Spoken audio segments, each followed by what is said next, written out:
March 6, 1944. A single P-51 Mustang screams across the German sky at 400 miles per hour. 14 Luftwaffe fighters close from every angle. The pilot is 22 years old. He has been in combat for exactly 9 days. In 3 minutes, he will rewrite what the world believes possible. The air war over Europe in early 1944 is a mathematics problem written in blood. American bomber formations cross the Reich in waves of 500 aircraft. Each flying fortress carries 10 men. The 8th Air Force loses them at a rate that makes planners physically ill. On some missions, 1 in 4 bombers never returns. The math is simple and horrifying. At this rate, a crew's chance of surviving 25 missions hovers near 0. The problem is range. Republic P-47. Thunderbolts can escort the bombers part way, then fuel gauges drop. The fighters turn back. The bombers continue alone. Messerschmitt and Focke-Wulf fighters wait in the gaps, patient as wolves. They know exactly where the American escorts must abandon their charges. They strike in the silence that follows. Engineers have tried everything: dropped tanks, auxiliary fuel cells, stripped armament to save weight. Nothing closes the gap. The bombers need a fighter that can fly to Berlin and back. No such aircraft exists. Then North American Aviation unveils the P-51 Mustang. It arrives with a British Rolls-Royce Merlin engine and a laminar flow wing that slices through air like a surgical blade. On paper, it can reach the German capital and return. In practice, early pilots call it other things: a widowmaker, a deathtrap, a coffin with wings. The complaints are surgical and specific. The canopy design creates blind spots that swallow entire quadrants of sky. In a dogfight, blind spots kill. The fuel system is temperamental. Tanks sometimes fail to feed properly at high altitude. The engine cuts.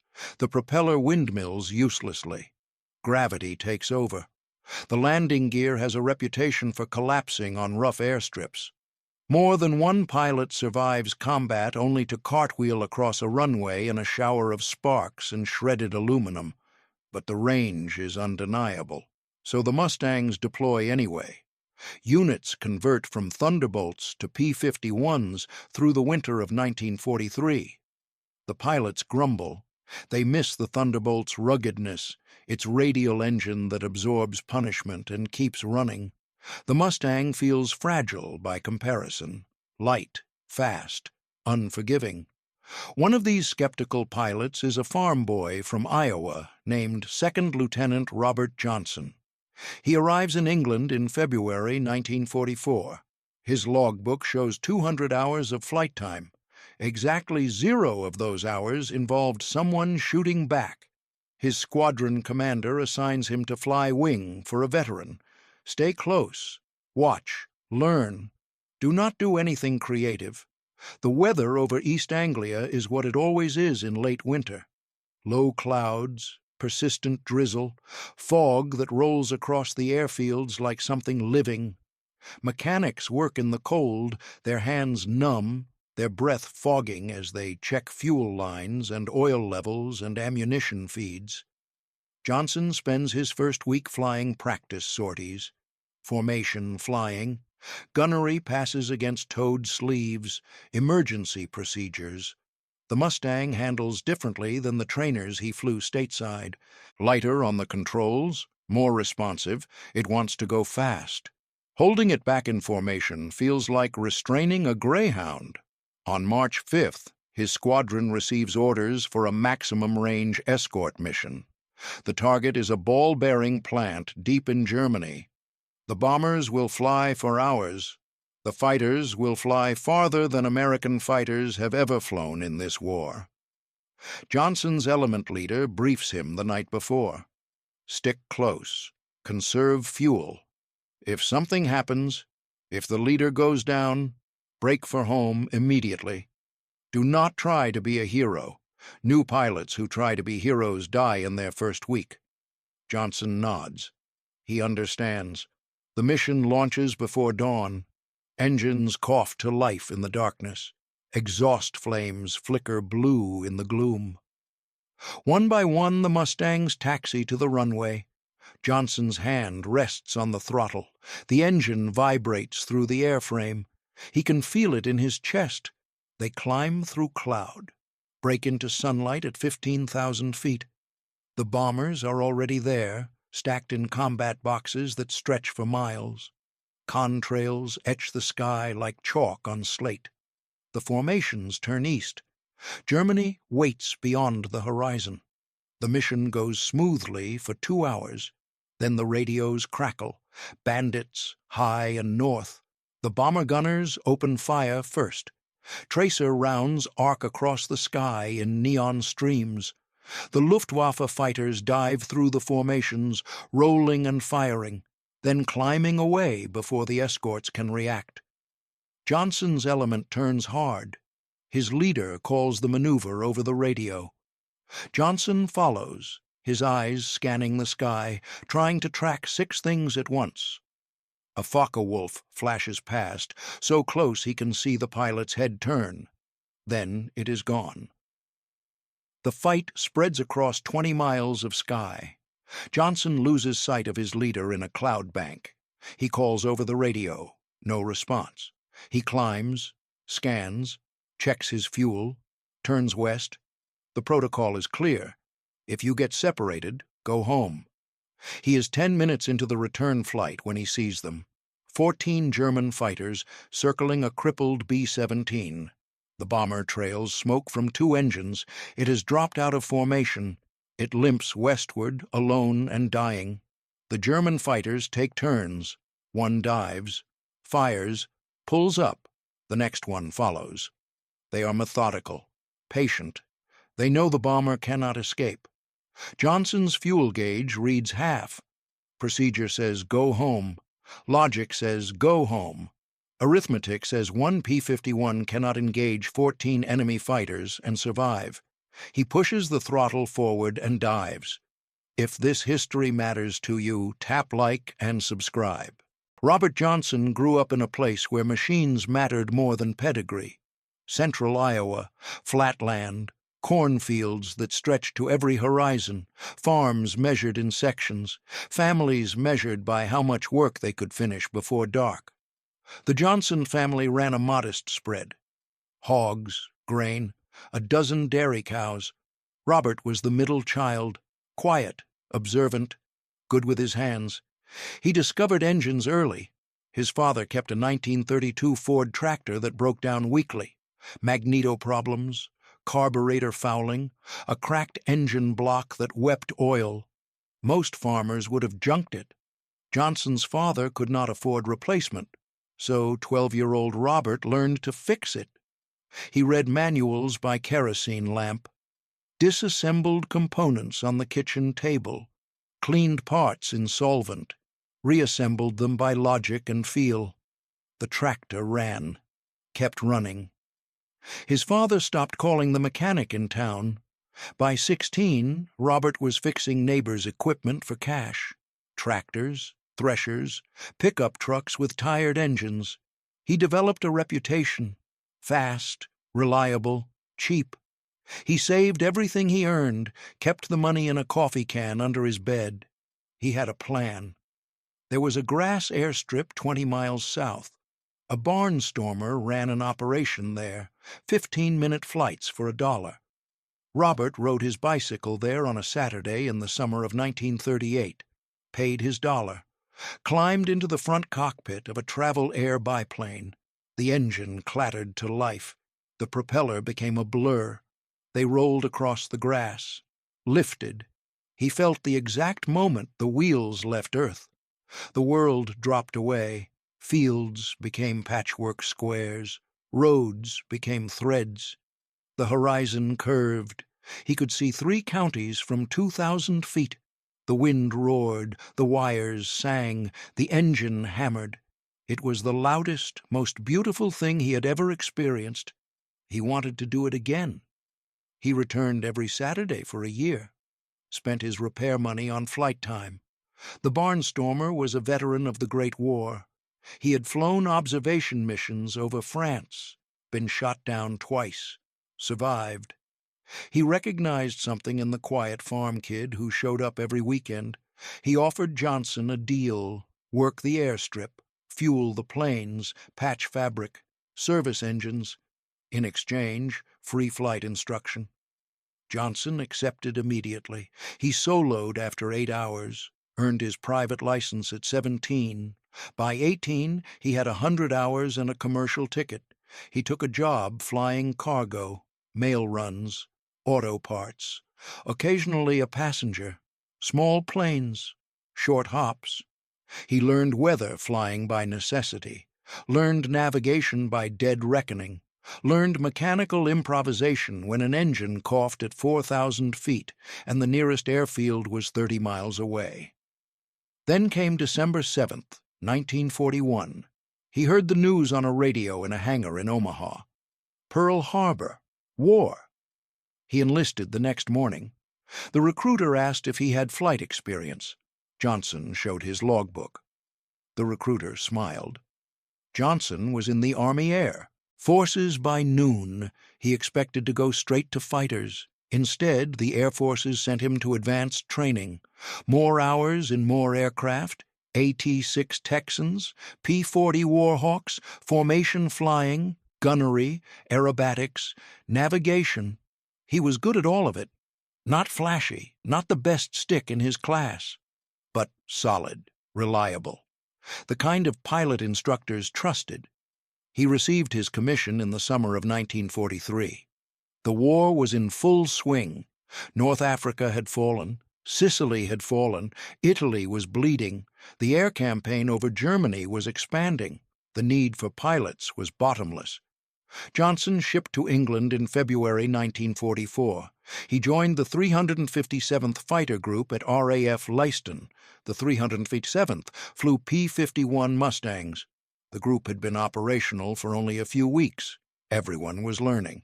The aircraft, the tactics, the enemy. His squadron mates were a mix. Farm boys like him, city kids from Brooklyn and Chicago, a former crop duster from Texas, a college boy from Massachusetts who quoted Hemingway. They came from everywhere. They shared one thing. None of them had seen combat. The veterans who briefed them had. They spoke plainly. Fighter combat over Germany was not like the training films. It was not graceful. Dogfights dissolved into chaos in seconds. You would not see the fighter that killed you. You would see the one you were chasing. The one behind you would see only your 6 o'clock. If you survived the first 5 missions, your odds improved. Most pilots did not survive the first 5. Johnson listened, took notes, asked questions. The answers were practical. Check your 6 constantly. Never fly straight and level for more than 10 seconds. If your engine is hit, dive for cloud cover immediately. If you are on fire, bail out. If you are too low to bail out, find a field and put it down. If you cannot find a field, aim for trees. Trees are softer than earth. He flew his first combat mission on February 28th. Nothing happened. 8 hours in the cockpit, no enemy contact. He escorted bombers to the target, watched them drop, escorted them home, landed with enough fuel for 10 more minutes. His hands shook when he climbed out. Adrenaline dump. He had been tensed for 7 hours straight. The next 3 missions were similar. Long, cold, tense, uneventful. On March 5th, everything changed. The mission to the ball-bearing plant, the separated element, the crippled bomber surrounded by Luftwaffe fighters. Johnson made a decision that violated every rule they had taught him. The problem facing the 8th Air Force in early 1944 is one of compounding failures. Each failure is small. Each is understandable. Together, they create a crisis that threatens the entire strategic bombing campaign. Failure 1. American doctrine assumes bomber formations can defend themselves. The theory is elegant. A combat box of 18 B-17s carries 180 50-caliber machine guns, overlapping fields of fire, mutual support. Any fighter attempting an attack must fly through a curtain of lead. The math says it works. The Luftwaffe proves the math wrong. German fighters attack from 12 o'clock high. Head-on passes at combined closing speeds exceeding 600 miles per hour. The bombers' forward guns cannot depress low enough, cannot track fast enough. The Messerschmitts flash through the formation, cannon shells ripping through cockpits and fuel tanks, then dive away before the gunners can react. The curtain of lead does not exist where it is needed most. Failure 2. Early escort fighters lack range.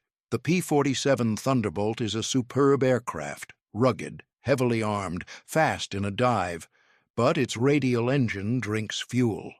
Even with drop tanks, it can escort bombers only as far as the German border.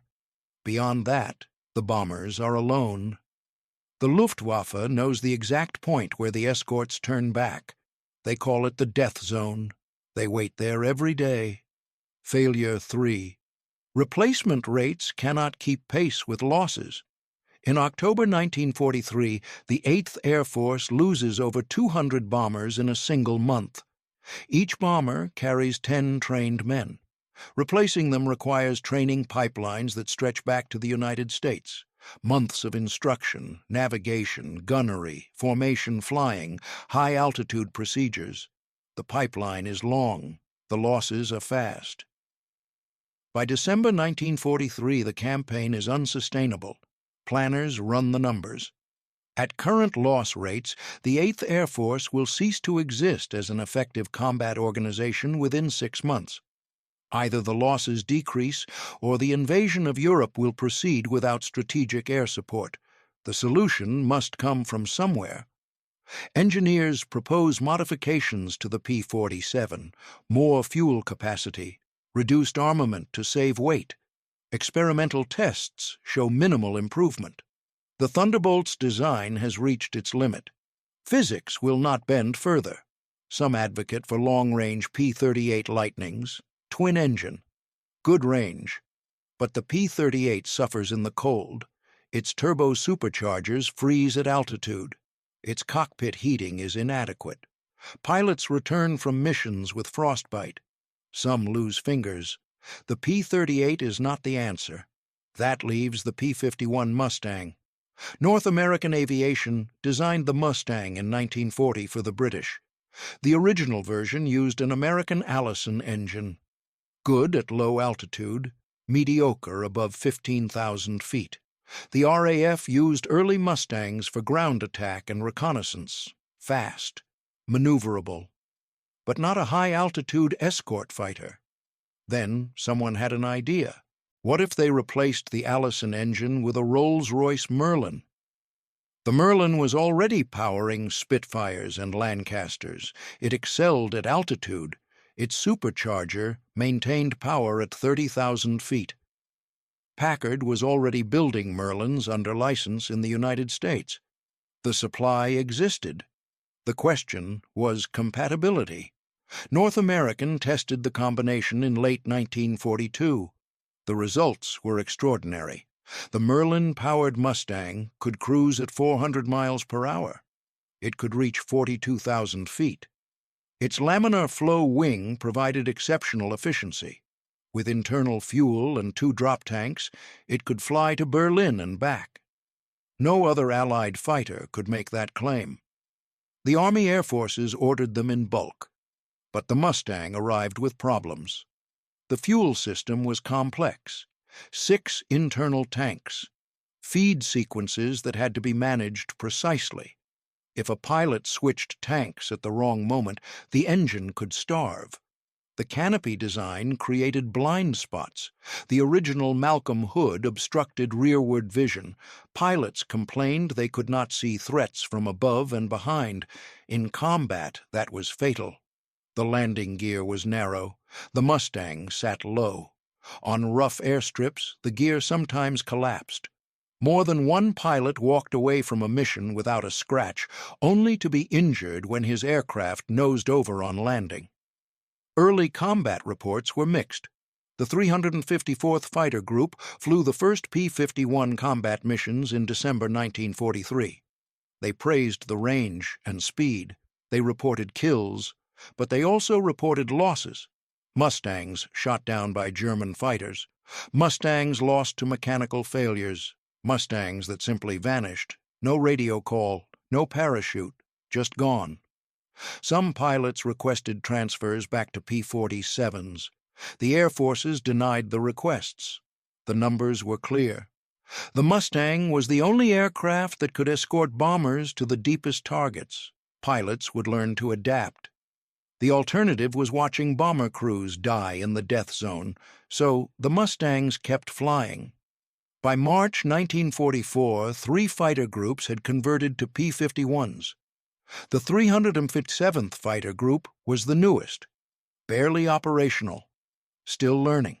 Their first missions were shakedowns, learning fuel management, learning how to fight in the aircraft, learning what it could and could not do. Robert Johnson's squadron had flown exactly 6 combat missions. On the 7th mission, he found himself alone. His element leader had disappeared into clouds during a chaotic engagement. Johnson had climbed, searched, called on the radio. Nothing. Protocol demanded he return to base. Separated pilots were dead pilots. The rule existed for a reason, but then he saw the crippled bomber. A B-17 trailing smoke, 2 engines dead. Falling behind the formation, and circling it, 14 Luftwaffe fighters, taking turns, methodical, efficient. The bomber's gunners were firing.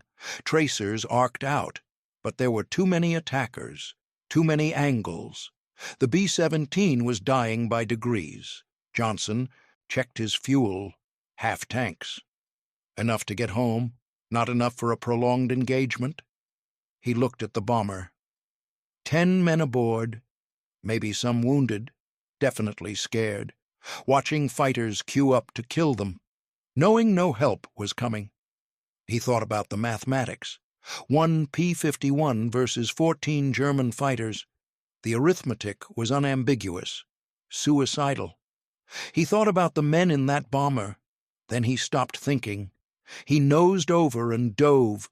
Johnson's dive takes him from 28,000 feet to 15,000 in 40 seconds. The Mustang accelerates past 400 knots. The airframe shudders. Wind screams over the canopy. His vision tunnels.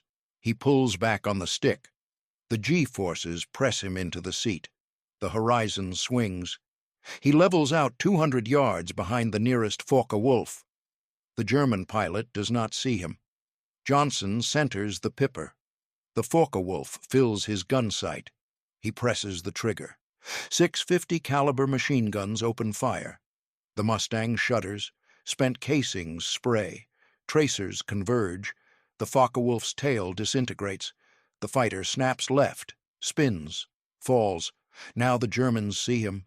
2 Messerschmitt 109s break toward him. Johnson pulls hard right. The Mustang responds instantly. He climbs, rolls, reverses. The 109s follow. They are good, experienced. They work as a team, one high, one low, trying to bracket him, force him into a mistake. Johnson extends. The Mustang's speed advantage opens the gap. The 109s chase. He lets them. Draws them away from the bomber, 1,000 yards, 2,000. Then he reverses hard. The 109s overshoot. For 3 seconds, Johnson has a shot. He takes it, hits the lower 109 in the wing root. Fuel ignites. The fighter trails flame. The pilot bails out. His parachute blossoms. The second 109 breaks off. Dives. Gone. Johnson checks his 6. Clear. He looks for the bomber. It is still there, still flying, still surrounded. The remaining Luftwaffe fighters have regrouped. 12 now. They have stopped their methodical attacks. They have seen what happened to their comrades. They are angry. 4 of them turn toward Johnson. He should run. Every instinct, every hour of training, every briefing, all of it says go, get out. You are outnumbered 6-1. You are low on fuel. You are alone. He turns into them. The 4 German fighters spread out. Classic formation. They will attack from multiple angles, force him to choose. Whichever one he engages, the others will kill him. The tactic has worked 1,000 times. Johnson does not engage. He flies straight at them, full throttle, head on. A game of chicken at 600 miles per hour, combined closure. The Germans open fire first. Cannon shells stream past. Tracers. Johnson waits. The range closes. 500 yards, 300, 200. At 100 yards, he fires. Then he rolls inverted and dives under them. The 4 German fighters scatter. One trails smoke. Johnson does not see it crash. He is already pulling up, already scanning, already looking for the next threat. The bomber is diving. Its pilot has seen an opportunity. While the fighters are distracted, he drops into cloud cover. Smart. The clouds are at 8,000 feet. Thick. He can hide there. Johnson follows him down. The remaining German fighters follow too. They enter the cloud layer together. Visibility drops to 0. Gray nothing. Johnson flies on instruments. Altimeter, airspeed, heading. He knows the bomber is close. He knows the Germans are close, but he cannot see. He breaks out underneath at 6,000 feet. The bomber is there, 300 yards ahead, limping westward. The German fighters break out seconds later. They orient instantly. Professionals, they do not panic. They do not scatter. They form up and prepare for another coordinated attack. Johnson counts 8 now. 2 are damaged, trailing smoke or coolant. The others are pristine, fresh, deadly. They have ammunition. They have fuel. They have numbers. Johnson has rage. He climbs into them again. This time they do not scatter. This time they turn into him. A head-on merge. 4 P-51 guns versus 16 German guns. The combined fire is apocalyptic. The sky fills with tracers. Johnson's windscreen cracks. Something punches through his left wing. Fabric tears. Airframe rings like a bell. He keeps firing. A Messerschmitt explodes, just detonates. Mid-air, a bright flash, debris tumbling. The fireball drops away. Johnson pulls up, hard. The G-forces gray his vision. He gasps, breathes, clears his head. He rolls, checks 6. A Focke-Wulf is there, guns flashing. Johnson breaks left. Too late. Rounds hammer his fuselage. Behind the cockpit, something vital shreds. Hydraulic fluid sprays across his canopy. His controls feel sluggish. He checks the gauges. Hydraulic pressure dropping. Not gone, but fading. The landing gear system runs on hydraulics. The flaps run on hydraulics. If the system fails completely, he will have to land without them. Fast, dangerous, possibly fatal. He ignores it, flies anyway. The German fighters are reforming. 5 left. No, 6. One climbs from below. He had lost count. They are not running. They are not retreating. They want him. Specifically, he has killed their comrades, humiliated them. 1 American, alone, still alive. They attack together. Johnson meets them alone. What happens next is not graceful. It is not tactical. It is desperation refined into violence. He shoots one fighter at 50 yards. The rounds saw through the cockpit. The fighter spins. He pulls so hard the Mustang shudders on the edge of a stall. Kicks rudder. Skids. Fires again. Misses. A 109 flashes past. So close he sees the pilot's face. Young. Scared. Then gone. Johnson's ammunition counters wind down. He has maybe 10 seconds of firing time left, maybe less. He needs to make it count. He lines up a Focke-Wulf, centers it, waits for the perfect shot. The German breaks. Johnson follows, fires, hits. The Focke-Wulf's engine seizes. Propeller stops. The fighter glides, descending, out of the fight. Johnson's guns click empty. No more ammunition. He toggles the switches. Nothing. The guns are dry.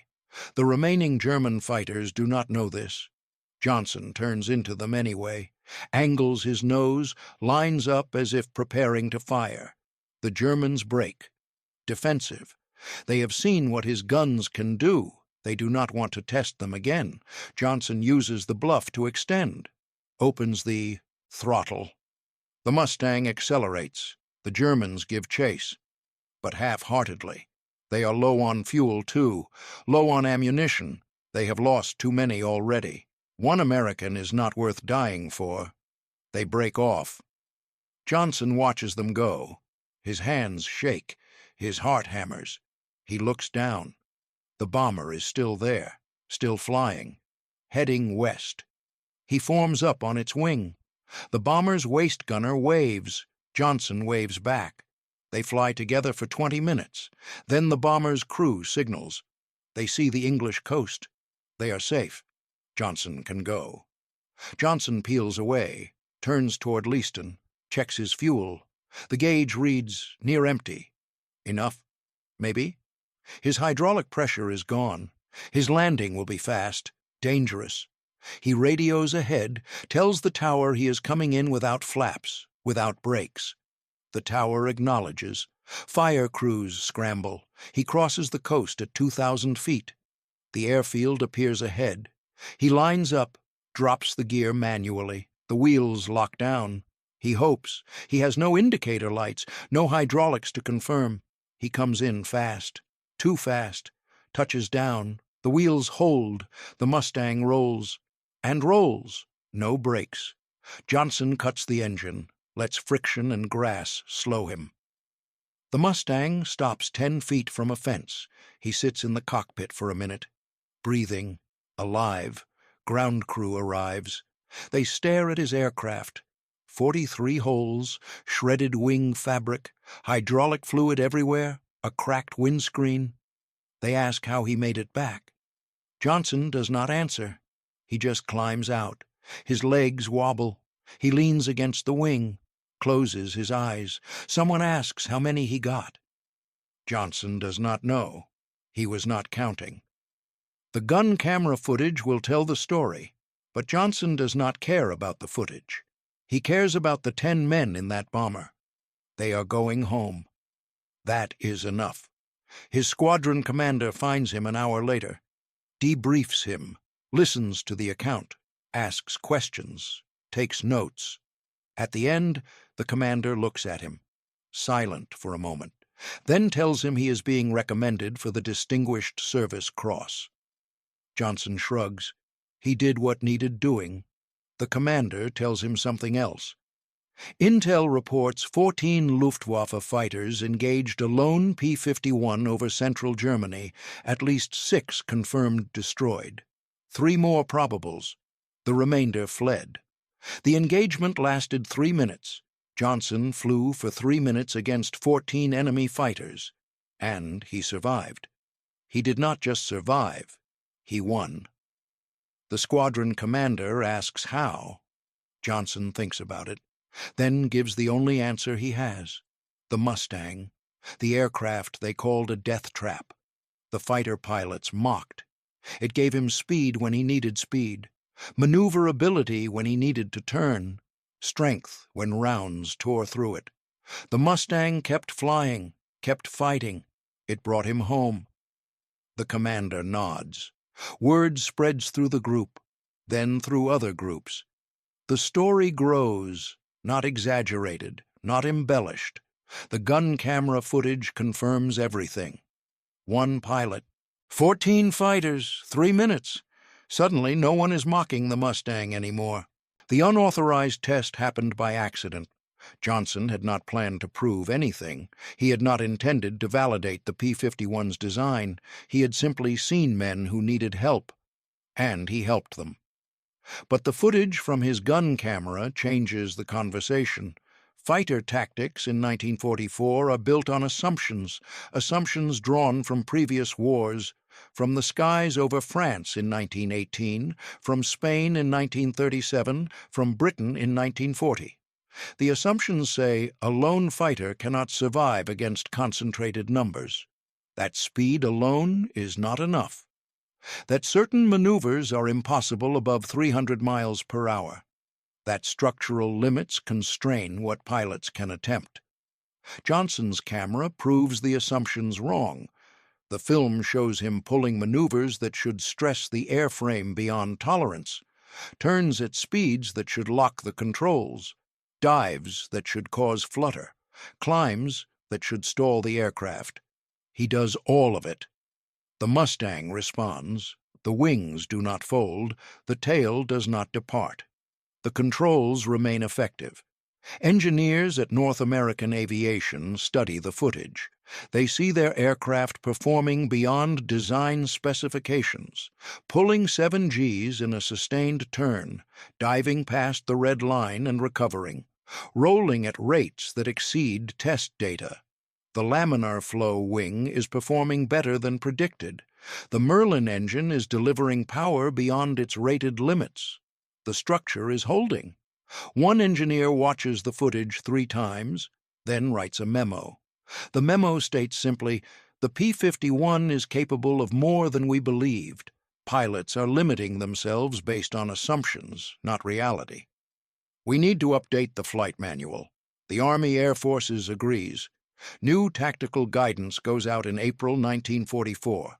P-51 pilots are cleared to operate at higher speeds, to pull harder in turns, to dive more aggressively. The aircraft can handle it. The data proves it. Johnson's footage proves it. But the tactical shift goes deeper. Before Johnson's engagement, doctrine held that outnumbered fighters should disengage, run, survive, regroup. The mathematics made sense. 3 fighters against 10 should not fight. They should extend, use speed to escape, live to fight another day. Johnson had ignored the doctrine and won. His squadron commander begins asking questions. Why did the Germans break off? They had numbers. They had position. Johnson was alone, out of ammunition, damaged. Why did they leave? The answer is psychological. The German fighters had watched 6 of their comrades go down in 3 minutes. They had seen aggression that defied logic, a lone American who attacked instead of running, who turned into them instead of away, who fought like the numbers did not matter. It rattled them. They began to doubt, to hesitate. Hesitation in air combat is fatal, so they disengaged, not because they were beaten tactically, because they were beaten psychologically. A new doctrine emerges. Aggression matters, not reckless aggression, calculated aggression, the willingness to press an attack when logic says retreat, to turn into a threat instead of a way, to make the enemy doubt, because doubt spreads faster than bullets. Fighter groups begin teaching it, emphasizing it. P-51 pilots learn to exploit their aircraft's strengths: speed, maneuverability, climb rate. They stop flying defensively. They start dictating engagements, forcing the enemy to react, to defend, to hesitate. The results are measurable. In March 1944, the 8th Air Force loses 97 bombers. In April, after the tactical shift, losses drop to 58. In May, 34. The curve is undeniable. Something has changed. The Luftwaffe is still dangerous, still skilled, but they are losing. The P-51 is part of it, but only part. The other part is mindset. Johnson's engagement is dissected in briefing rooms across England. Pilots study the gun camera footage, frame by frame. They see where he created angles, where he used speed, where he forced errors. They see what worked, what did not.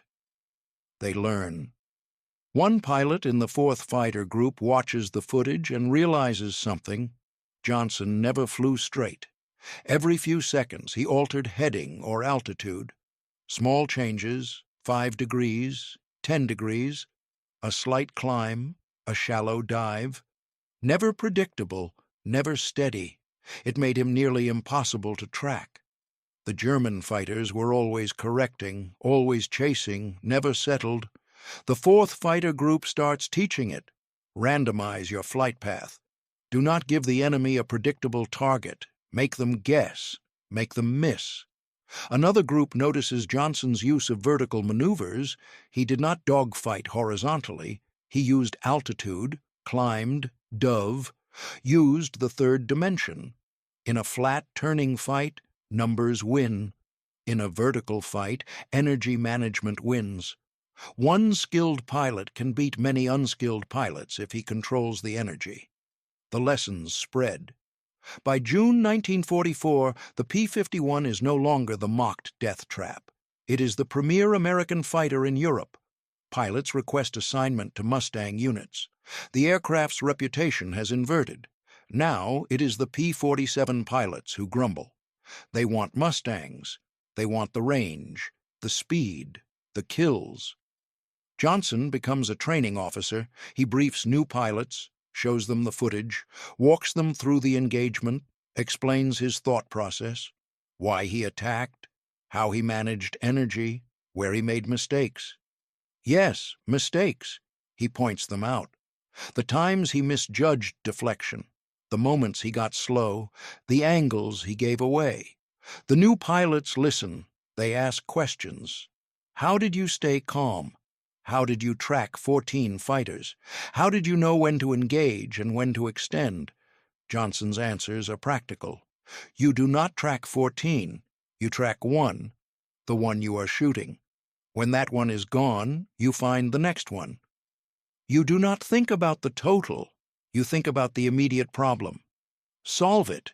Move to the next. How did you stay calm? You do not. You are terrified. But you fly anyway. The fear does not stop you. It sharpens you, keeps you alert, keeps you alive. The briefings are recorded, transcribed, distributed. Johnson's words reach pilots in other theaters. Pacific squadrons receive copies. They adapt the lessons, use them against Japanese fighters. The principles are universal: aggression, energy management, unpredictability. They work everywhere. The Luftwaffe notices. German pilots begin reporting a shift in American tactics. More aggressive escorts, fighters that do not disengage, pilots who press attacks despite being outnumbered. The reports filter up. Luftwaffe commanders adjust. They instruct their pilots to avoid prolonged engagements with Mustangs. Strike the bombers. Ignore the escorts. Disengage quickly. But ignoring the escorts is not always possible. The P-51s stick close to the bombers now. They do not chase every German fighter that appears. They maintain position, protect the heavies. When the Luftwaffe attacks, the Mustangs turn into them, force them to fight, disrupt their attacks. The bombers survive. The mission continues. The strategic effect is profound. The bombing campaign, which nearly collapsed in late 1943, is now sustainable. Loss rates are manageable. Crews complete their tours. Morale improves. The factories in Germany burn. The oil refineries burn. The rail yards burn. The Third Reich's war machine begins to starve. One pilot's 3-minute engagement did not win the air war, but it changed how the air war was fought. It validated an aircraft, shifted a doctrine, gave others the courage to press when logic said run. Johnson flies 73 more missions. He shoots down 6 more German aircraft. He is awarded the Distinguished Service Cross, then the Silver Star, then the Distinguished Flying Cross with clusters. He does not speak much about any of it. Years later, someone asks him about the mission, the one with 14 Germans. Why did he do it? Johnson's answer is simple. There were 10 men in that bomber. They had families. They wanted to go home. He could help. So he did. The interviewer presses. But it was suicide. The odds were impossible. Johnson shrugs. The odds did not matter. The men mattered. That is the only explanation he ever gives. The ripple extends farther than tactics or doctrine. By the summer of 1944, the P-51 Mustang is in full production. North American Aviation's factories in California and Texas run 3 shifts. Thousands of aircraft roll off the lines each month. The Army Air Forces cannot get enough. Every fighter group in Europe is converting or has converted. The P-47 units grumble, but they convert too. The numbers are irrefutable. Kill ratios tell the story. In the first quarter of 1944, P-51 units achieve a 5-to-1 kill ratio against the Luftwaffe. 5 German fighters destroyed for every Mustang lost. By the second quarter, the ratio climbs to 8-to-1. The Luftwaffe is bleeding experienced pilots faster than training can replace them. The Americans are gaining experience, learning, adapting. The Mustang's range enables a new mission profile. Fighter sweeps deep into Germany, not escorting bombers. Hunting. Groups of P-51s roam ahead of bomber streams. They seek out German airfields. Catch fighters taking off or landing. Vulnerable, slow. The Mustangs strafe runways, destroy aircraft on the ground, burn fuel depots. The Luftwaffe cannot hide. In May 1944, a single P-51 group destroys 67 German aircraft in one day, 23 in the air, 44 on the ground. The mission lasts 6 hours. The Mustangs fly to Poland and back. No other Allied fighter has the range to attempt it. German commanders realize they have a problem. The Americans can strike anywhere, anytime. The skies over the Reich are no longer safe. Luftwaffe pilots begin to refuse missions. Some defect. Others simply stop showing up. The will to fight erodes. By D-Day, June 6, 1944, the Allies own the sky over France. Thousands of bombers and transports cross the Channel. They fly in broad daylight, unmolested. The Luftwaffe makes a few sorties, a handful of interceptions, but they are scattered, ineffective. The P-51s are everywhere, patrolling, hunting. The German pilots see them, turn back, land, refuse to take off again. Eisenhower later states that air superiority made the invasion possible. Without it, the landing craft would have been slaughtered on the beaches. The supply lines would have been bombed. The breakout would have failed. Air superiority was not guaranteed by numbers alone. It was guaranteed by reach, by the ability to strike deep, to destroy the enemy before he could threaten the landings. The P-51 provided that reach. But the aircraft's impact goes beyond Europe. In the Pacific, long-range escort has been a problem since 1942. B-29 superfortresses bomb Japan from bases in the Mariana Islands. The Julie is extreme, over 1,500 miles one way. No fighter can escort them. The B-29s fly alone. Japanese fighters intercept. Losses mount. In early 1945, P-51 units deploy to Iwo Jima. Iwo Jima is 750 miles from Tokyo. Close enough. The P-51s, with drop tanks, can reach the Japanese mainland, escort the B-29s, fight off interceptors. The first mission launches in April 1945. The results mirror Europe. Japanese fighters, skilled but outnumbered, cannot stop the combined force. The B-29s complete their missions, drop their incendiaries, return home. The P-51s clear the way. By August, the air campaign over Japan is total. American aircraft fly wherever they want. The Japanese Air Force is shattered. Industry is burning. Cities are burning. When the atomic bombs fall on Hiroshima and Nagasaki, the B-29s that carry them fly unescorted. They do not need escorts. The skies are empty. The war ends. The Mustang's production continues into 1946, then stops. Jets are coming. The future is turbines and swept wings. The piston engine fighter is obsolete. But the P-51 does not disappear. It serves in Korea. Ground attack, close air support, escorting slower aircraft. It is not a match for MiG-15 jets, but it is cheap, reliable, effective against ground targets. It saves lives, then it serves in smaller conflicts, counterinsurgency, border patrol. Some nations fly P-51s into the 1980s, 50 years after its first flight. Few aircraft achieve that longevity. Beyond military service, the Mustang finds a second life: air racing. The P-51's speed and efficiency make it ideal. Racers modify them, clip the wings, boost the engines. They break records, win championships. The Reno air races become a showcase for Mustangs. Thousands watch them scream past at 500 miles per hour, 6 inches off the ground, pylons flashing past. Warbird collectors restore them, fly them at air shows. The sound of a Merlin engine at full throttle is unforgettable, a deep, rolling thunder. Children stand with their mouths open. Veterans weep. The Mustang becomes a symbol, not of war, of survival, of ingenuity, of the people who built it and flew it and brought it home.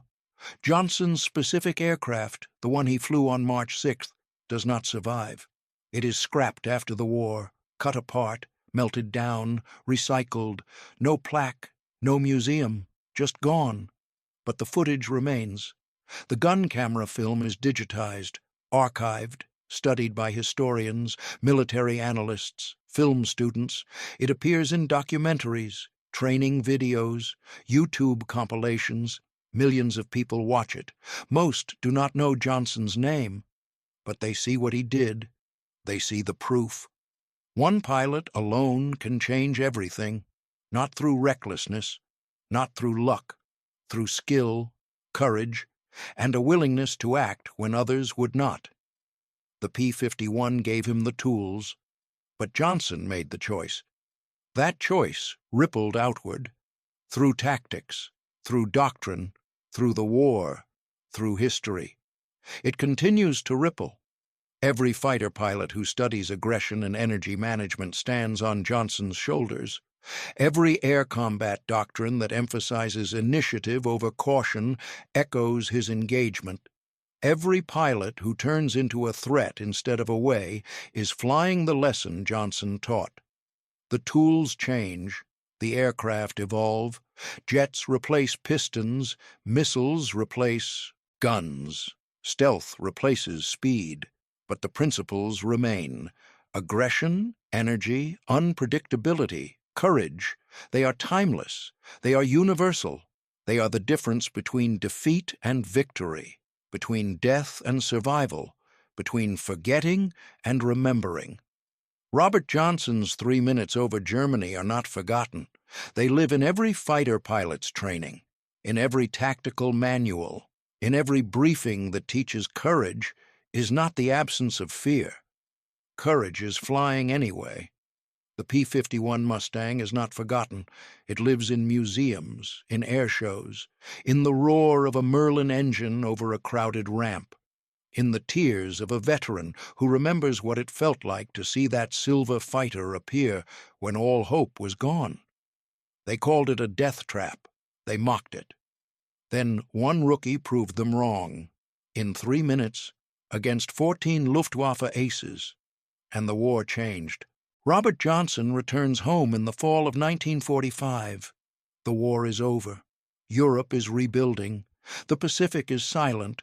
Millions of men are demobilizing, trading uniforms for civilian clothes, putting away medals, returning to the lives they left.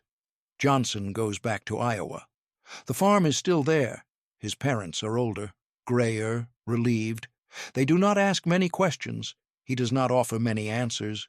There is work to be done, fences to mend, equipment to repair, a tractor that still breaks down weekly. He falls back into the rhythm.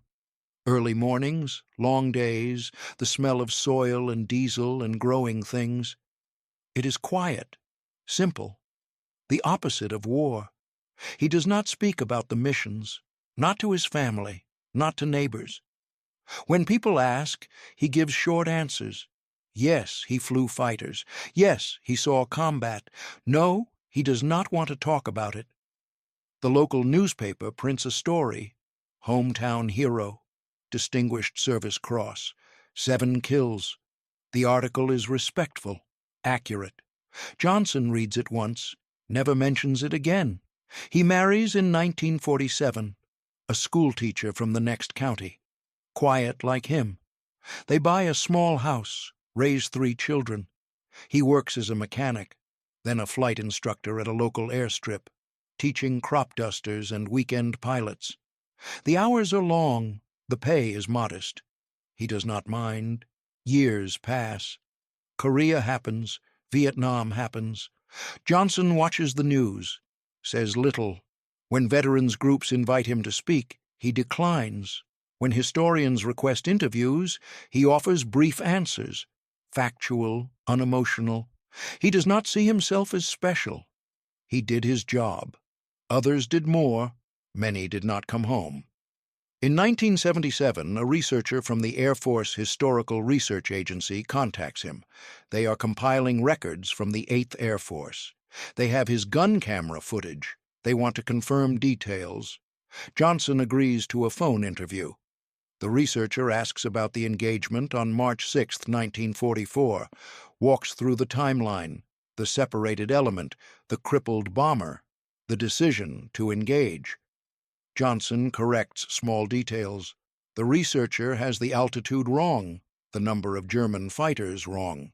14, not 12. The engagement lasted closer to 4 minutes, not 3. These things matter. The researcher asks the question everyone asks. Why did you attack? Johnson's answer has not changed in 33 years. The bomber needed help. The researcher presses. But you were alone, outnumbered, low on fuel. Johnson pauses, then says something he has never said before. He was scared, more scared than he had ever been. His hands were shaking so hard he could barely hold the stick. But the fear did not matter. The men in that bomber mattered. The researcher asks if he regrets it, if he would do it differently, Johnson thinks, then says no. He would do it again, exactly the same. The interview ends. The researcher thanks him, tells him the footage is being used to train modern fighter pilots, that his engagement is studied at the Air Force Academy, that his name is in the textbooks. Johnson does not respond. He hangs up, goes back to work. In 1998, the Commemorative Air Force locates him. They are restoring a P-51. They want to dedicate it to the pilots of the 357th Fighter Group. They ask if Johnson will attend the ceremony. He declines, but his children convince him. You should go, they say. People should know. He attends. The ceremony is small, a hangar in Texas, maybe 200 people, veterans, families, aviation enthusiasts. The restored Mustang sits on the ramp, silver, polished, beautiful. The Merlin engine is running. The sound is exactly as Johnson remembers, deep, powerful, alive. Someone hands him a microphone, asks him to say a few words. Johnson stands there, silent. Looking at the aircraft, he has not been this close to a Mustang in 50 years. He walks over, runs his hand along the wing. The metal is cool, smooth. He closes his eyes. For a moment he is 22 again, scared again, alive again. He returns to the microphone, speaks for less than a minute. He thanks the people who restored the aircraft, thanks the people who remember. Says the Mustang was a good plane. It saved his life. It saved a lot of lives. That is all. He sits down. The audience applauds. Some are crying. Johnson does not notice. He is looking at the Mustang, remembering. After the ceremony, younger pilots approach. They have questions, tactical questions. How did you manage energy in a vertical fight? How did you track multiple threats? How did you stay aggressive when outnumbered? Johnson answers patiently, thoroughly. These are questions he can answer. Mechanics, physics, logic. These things make sense. One young pilot asks a different question. How did you find the courage? Johnson looks at him. Really looks. The kid is maybe 25, fighter pilot, probably F-16s, confident, skilled, untested. Johnson tells him the truth. You do not find courage. Courage is not something you have or do not have. Courage is what you do when you are terrified, when every instinct says run, when the arithmetic says you will die. You act anyway, not because you are brave, because someone needs help, and you are there. The young pilot nods, thanks him, walks away. Johnson watches him go, wonders if the kid understood, wonders if anyone can understand until they are there, alone, outnumbered, making the choice. Robert Johnson dies in 2006. He is 84, surrounded by family, quiet, peaceful. His obituary in the local paper is brief. Veteran, mechanic, father, grandfather. It mentions the Distinguished Service Cross. Does not explain why. The Air Force Academy hears of his passing. They fly a missing man formation over his funeral. 4 P-51s. One breaks away, climbs, disappears into the sun. His children donate his medals to a museum, his logbook, his flight suit. They are displayed in a case, next to a photograph. Johnson, 22 years old, standing beside a Mustang, smiling, alive. Visitors stop. Read the plaque. Learn the story. Some linger, some move on, but the story remains. It is taught to every fighter pilot, studied in every air combat course, cited in every manual on tactical aggression. The lesson is simple. One person can make a difference, not through recklessness, through skill and courage and a willingness to act. The tools change, the wars change, the enemies change, but the lesson does not. When you see someone who needs help, you help, even if the odds are impossible, even if you are alone, even if you are scared, you act, because that is what courage is, not the absence of fear, the defiance of it. Robert Johnson defied fear for 3 minutes over Germany. He saved 10 men. He changed a doctrine. He proved an aircraft. He taught a lesson. The lesson echoes through time, through wars, through generations. It echoes still. In every fighter pilot who turns into a threat instead of a way. In every person who stands when others sit. In every choice to act when logic says freeze. The Mustang was just a machine, aluminum and steel and a brilliant engine. It did not win the war. People won the war. People like Robert Johnson.